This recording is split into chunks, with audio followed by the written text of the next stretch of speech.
What's up, Dos? I'm Ashton, and welcome to another Testing Tuesday, where every Tuesday I try out one of Yu-Gi-Oh's many different decks and archetypes, give you a little bit about how the deck works, show some replays, and then give some final thoughts at the end. Before we get into it, I just want to say if you've been enjoying the content on the channel so far, hit the like button down below and hit subscribe so you don't miss any new content. I'm almost at 6 months, half a year of doing Yu-Gi-Oh on YouTube. Time really does fly by, and I have so many cool content planned for you. More TCG stuff, new series to play along with my friend TJ, and so much more. So you don't want to miss it. Make sure you hit subscribe and ring the bell so you don't miss a single video. Now, let's get into the deck for this week.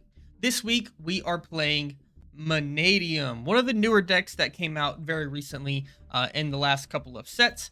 This deck focuses around a bunch of tuners and synchro monsters, as well as a bunch of other engine cards that tries to build a decent board that your enemy is going to have to try to get through and work through the negates and try to win on the crackback by doing an OTK or destroying their own board.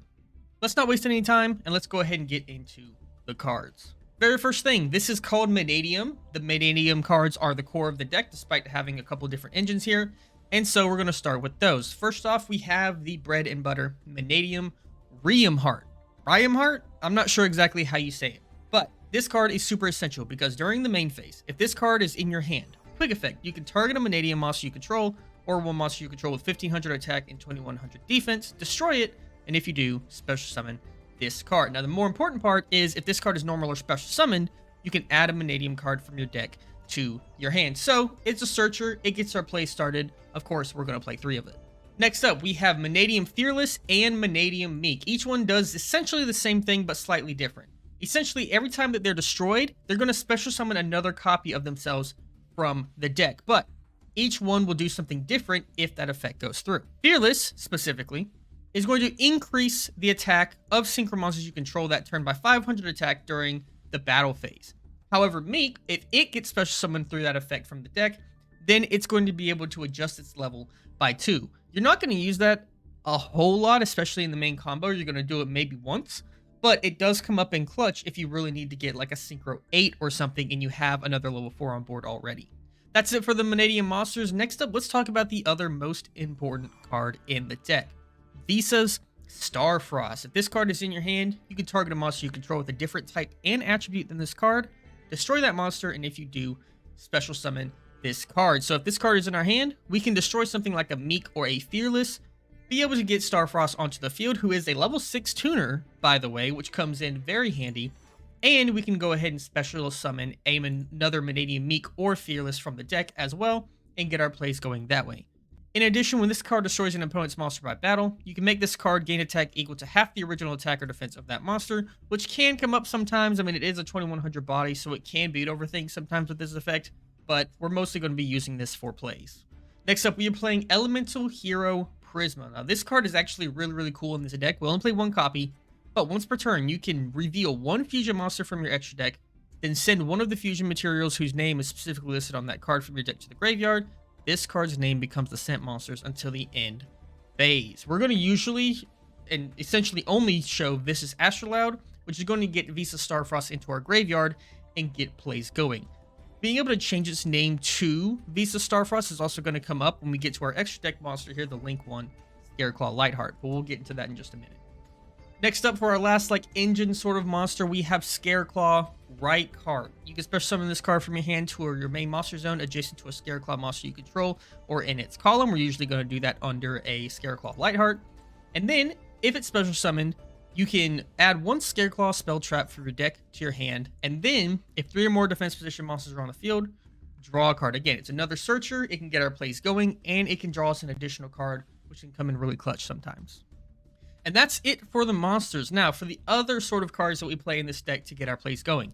We play 3 A Hero Lives. This is specifically so that we can get Prisma onto the board by paying half of our life points to special summon it out onto the field. We also play Mannadium Abscission. We play 2 copies because we have Riem Heart that we're usually going to search it for. Target a monster you control, destroy it, and if you do, add a Peaceful Planet Calarium from your deck to your hand. Or if you already control that card, add a Mannadium spell trap instead, except itself. So you can get like the trap that we're going to talk about in just a minute. Now, The Calarium is the field spell, so we're essentially going to want to get that out. But again, we can use this card to destroy like a Meek or a Fearless, special summon themselves out and get plays going. This is a really, really great card. In addition, you can banish it from graveyard and special summon a Visa Star Frost monster or a monster with 1500 attack, 2100 defense from your hand. So that can come up sometimes, especially if your opponent has sort of stopped your plays and you're not sure what to do next. Sometimes Obsidian in your graveyard can be banished and get you plays that way. Next, we'll go ahead and talk about Peaceful Planet Calarium, since you will search it off of the Obsidian. When it's activated, you can add a Mannadium monster or Visa Starfrost from deck to hand. Light monsters you control gain 100 attack for each tuner you control and in your graveyard. That's pretty important because this deck wants monsters to stay at 1500 attack, 2100 defense. So usually we're going to actually replace this field spell by the time we're getting through our combo, because otherwise things like Meek, which special summon themselves only if we control a Visa Starfrost or a monster with 1500 attack, 2100 defense, won't be able to do so if, let's say, Riem Heart is actually 1600 because Calarium is buffing it. Otherwise, if a face-up tuner you control is destroyed by battle or card effect, you can target one of those monsters and special summon it. So that also comes in really clutch because let's say you use Visa Starfrost, pop Meek, Meek effect to special summon another Meek from the deck, then Calarium effect as Chain Link 2 to special summon that same Meek back out. Now you have 2 Meeks onto the field that you can make synchro plays with. Next, we have the Primitive Planet Reichphobia. When it's activated, add a Scatterclaw monster or Visa Starfrost from deck to hand. Monsters your opponent controls lose 100 attack and defense for each defense position monster on the field.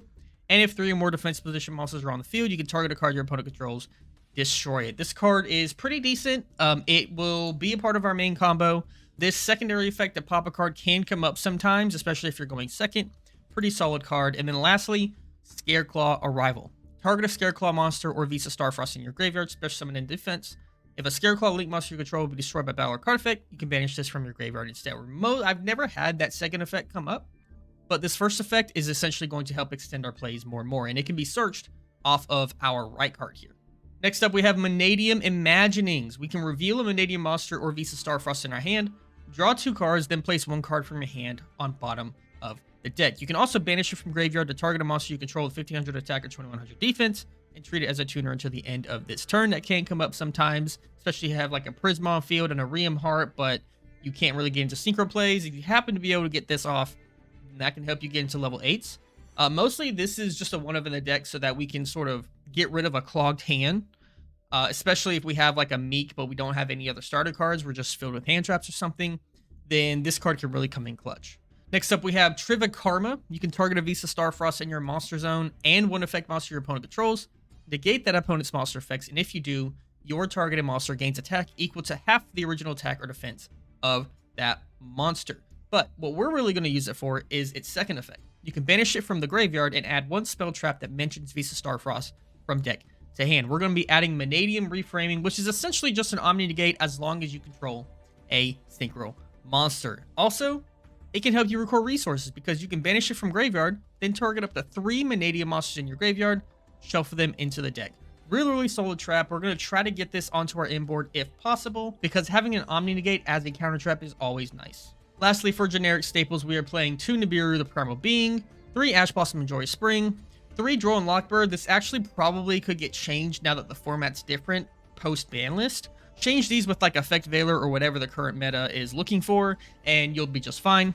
We play 1 Rhoda to search out our warriors. We play 1 Terraforming and 1 Called by the Grave, as well as 3 Infinite Impermanence. Lastly, let's go over the extra deck because it's pretty important. We play 2 Vicious Astrolaud. Now, we play 2 because 2 really does come up quite often. It's a level 8, and so as long as you have a Meek on the field plus this, then you can go into a Synchro 10 or something like that.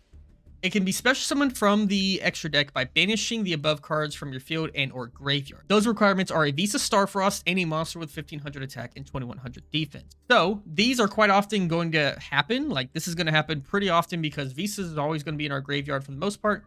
And we'll probably start our plays with a Riem Heart or a Trike Heart as well, which will allow us to actually banish those monsters and get a Vicious Astrolaud. And it's not once per turn. So we can summon 2 of them onto the field if we really need to.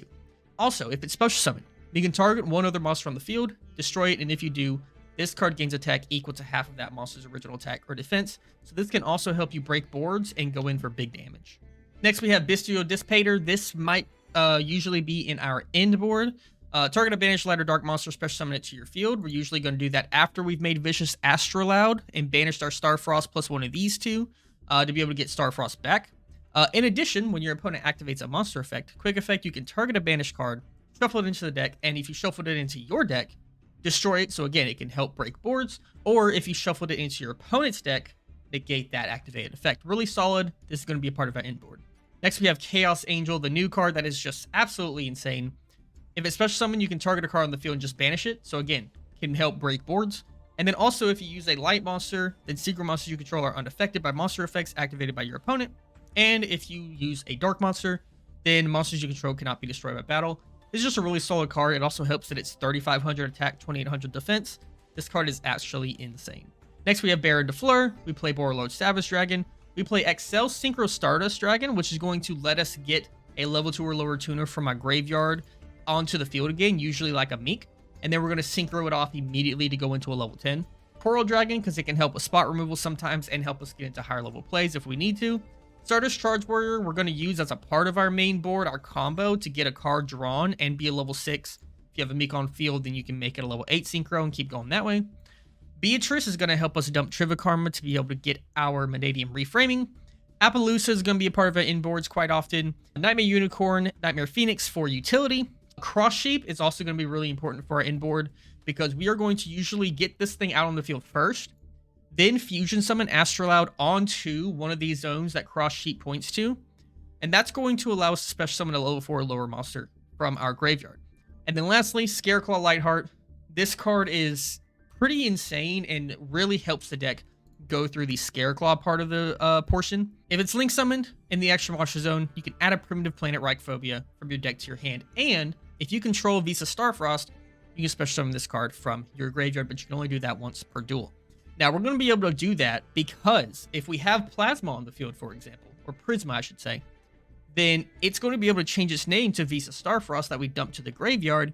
And now we control a Visa Starfrost, we can put Lightheart onto the field through its special summon from the graveyard. So this is pretty much going to be a really early on piece in our combo. It's really good, really insane. It's a good addition in this deck. And then the extra deck, or the side deck, is just here. Format dependent, whatever. It doesn't really matter here. We're just going to show you the main deck here and show you some of the replays. So without further ado, let's get into them.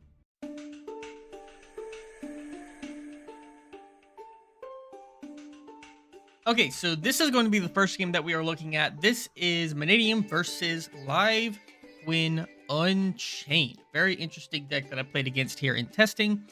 You may notice, obviously, that this is mid-game. I don't know why, but Omega's replay function just decided to start it here and not actually start at the beginning of the match. So this is kind of what we're stuck with. But this is turn 2. I can remember that. They set up this board of Kisakil, Lila, and then a Unicorn as well. We have Calarium on the field. We have used the effect of Abscission to be able to special summon one of the cards from our hand. And we've already went through some of these plays early on as well. So the main important thing about this game is I want to show you kind of how it can grind and then also how it can get put to a halt depending on the matchup. This was probably the best game that I played in all of my testing, just in terms of the back and forth. So I really wanted to show it even if the replay is a little jank. So we're going to immediately special summon the Visa Starfrost off of the Abscission here. Keep in mind, again, this is in the middle of the match, so you're missing a lot of context here. Then we're going to link off that Visa Starfrost into our Scareclaw Lightheart. Lightheart's going to search us the primitive planet Reichphobia. We're then going to go ahead and activate the Reichphobia. Going to add another Visa Starfrost from our deck to our hand. We're going to special summon our Reichheart right under the Lightheart right here. We're going to activate its effect, and we're going to grab Scareclaw Arrival from deck to hand. We're going to link those two off into a cross sheet, and then we're going to banish our Reichheart and our Starfrost to special summon Vicious Astrolaud to a zone cross sheet points to. We're going to cross sheet as Chain Link 1 to special summon a card from our graveyard, and then Vicious Astrolaud Chain Link 2 to pop a card on the field and gain its attack. We're going to pop Unicorn, make this thing really, really big, and then we're going to special summon Meek from the graveyard. We're going to use Visa Starfrost in hand. We're going to destroy the Meek to special summon itself out. And then Meek effect is going to special summon another Meek from the deck. We're going to use the effect of Scareclaw Lightheart to special summon itself out from the graveyard because we do control a Visa Starfrost monster. We're just building up our board at this point. We're going to synchro the Vicious Astrolaud and the Meek into a Baron de Fleur. And then we will use its effect to pop our opponent's evil twin, Lila. They're going to try to use Kisa Kill to bring a Lila back.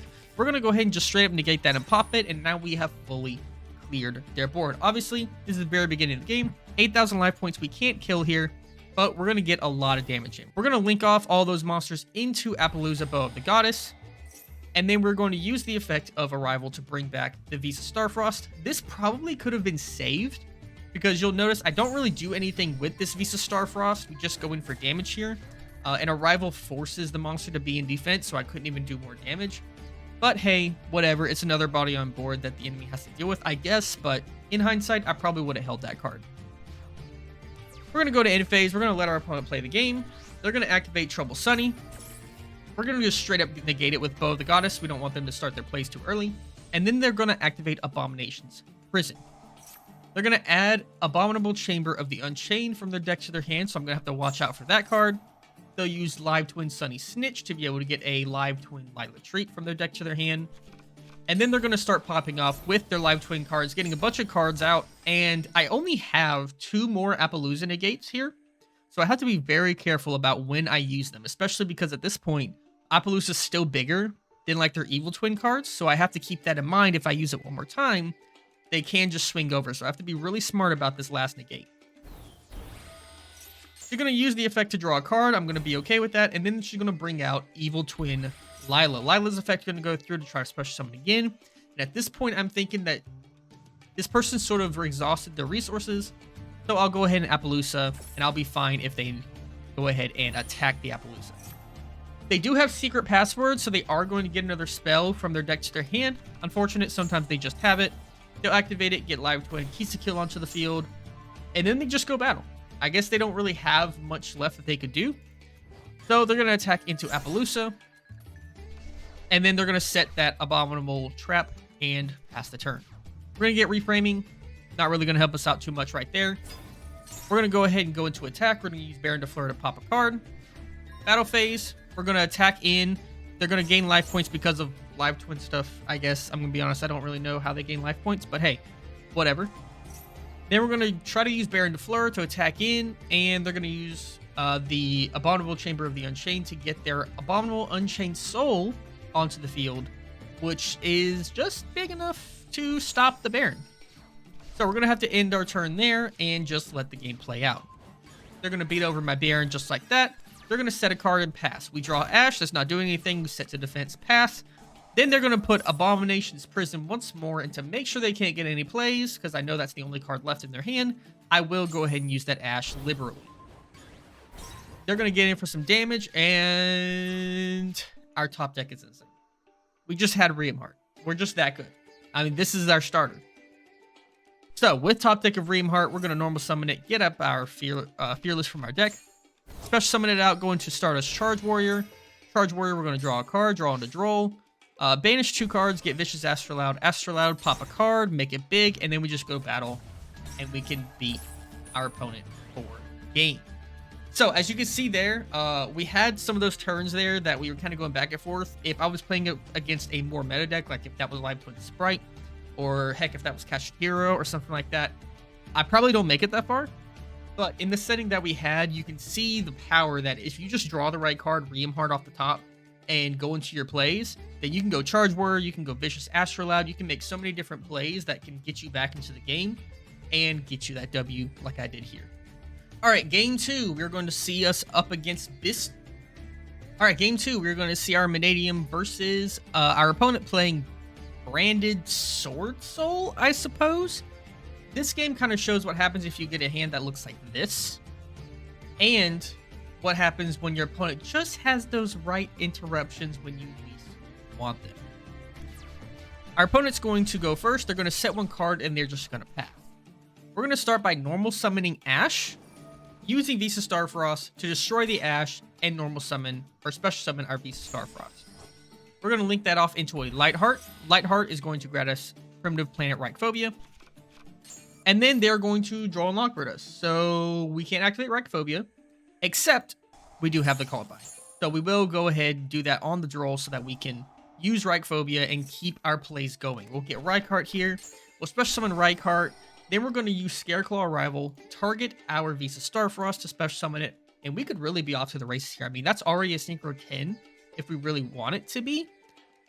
But, unfortunately, all I knew at the time was that my opponent had a set and a Drone Lockbird. I didn't know what they were playing, and as soon as I do that, they had Bystial Saronir ready for the response, which was quite unfortunate. So that was the perfect card to have in that moment. They're going to go ahead and use it. I don't have a lot that I can do here, so I just set 2 and I pass the turn.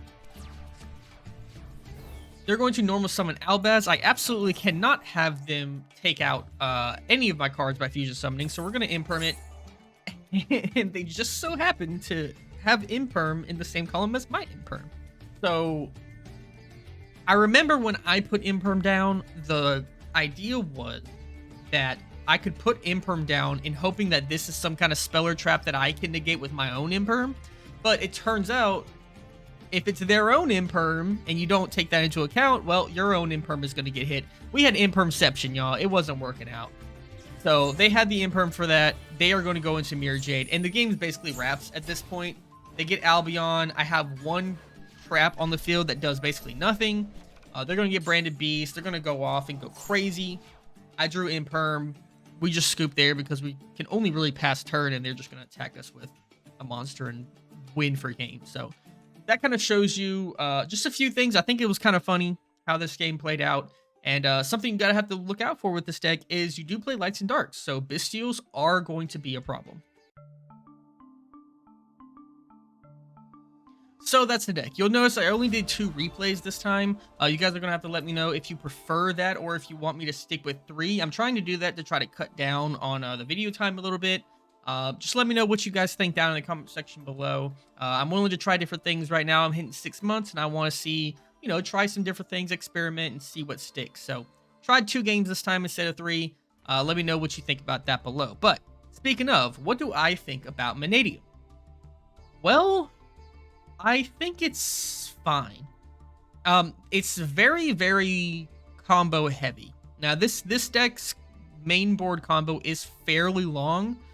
It's not as long as something like Dino or Agnes or something, but it's long enough to where you really, really have to like memorize the combo. I like that Meek can sort of level modulate. I like that they keep recurring themselves from the graveyard. I like that you're supposed to pop your own stuff to be able to get those cards out. I like Astrolaud being something that's easily summonable, can destroy monsters on the field, and can be used as a body to go into synchro plays. I like that you can do a lot of synchro plays in this deck, along with being able to use other summoning mechanics. But I just think that it's missing something. I think that this deck would become 1,000 times better if we could either cut the Scareclaw stuff or cut the hero stuff and put more engine in here or put more powerful cards that could extend the board and just make the board a little bit more powerful. I think as it is right now, the most powerful board that you can make just isn't quite enough, especially since more often than not, you're not going to be able to make that full board. And I really, really think that this deck wants to make a board that is just a little bit bigger or at least a little bit more consistent is probably the big problem with this deck. Playstyle's fine. I like that it can draw cards, although it's a little bit convoluted with the way that you have to do it, with right card needing stuff in defense, and you need to get Charge Warrior out to draw some cards. But I still like that. I like decks that draw cards, so I could see myself falling in love with this deck. However, I'm not in love with it right now. I think I will test it some more, even after this video. And I especially will keep on the lookout for any new support that comes out for it, because I am interested to see the trajectory of this deck going forward. But I think for right now, I'm going to stick with my main synchro deck being Gold Pride Punk, and put this one kind of on the back burner and keep my eyes on it for now. What do you guys think about Mannadium?